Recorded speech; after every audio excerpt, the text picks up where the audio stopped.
Chapter 1. The Truth Hurts.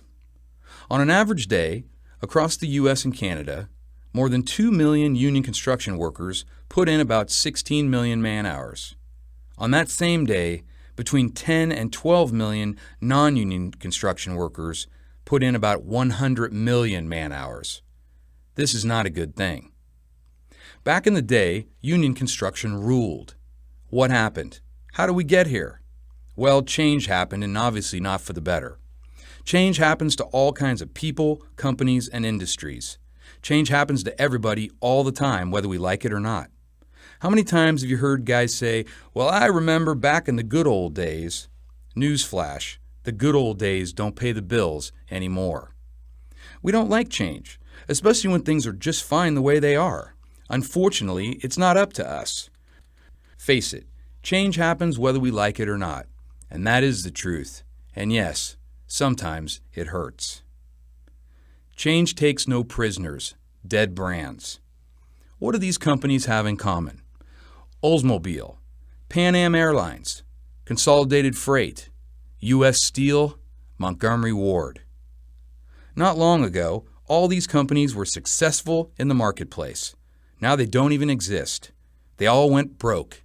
They've all been replaced by somebody else. What's the point? Companies that used to be on top got killed in the marketplace because they didn't change fast enough. It's the same with us. Just because we've been competitive in the past is no guarantee that tomorrow the marketplace won't throw our asses out. Over the years, most businesses and services eventually disappear. The ones that die before their time are the ones that would not or could not change fast enough.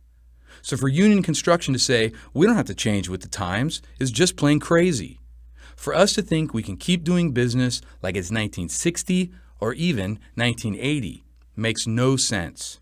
The world around us is different, and that means we have to be different. When the last Oldsmobile rolled off the line, I bet the guys in charge were wondering what the hell happened. They probably looked around after a couple decades earlier and said, well, our cars aren't selling quite as good as they used to, but we're still doing okay. Anyway, it's probably just temporary. Things will get back to normal in a few years. So, they didn't bother changing. They just kept making ugly, boxy cars right up to the end, in denial. By the time they realized the market had changed for good, it was too late. They didn't think it could happen to them, but it did. Think it could happen to us? It already did. Dinosaurs, the buffalo, Krispy Kremes, and you. The dinosaurs died out. Most of the buffalo got killed off. Krispy Kreme fired 25% of their workers when the Atkins low-carb diet hit. None of them saw it coming. Who'll get the axe next? Not us, if we start paying close attention and make the right choices.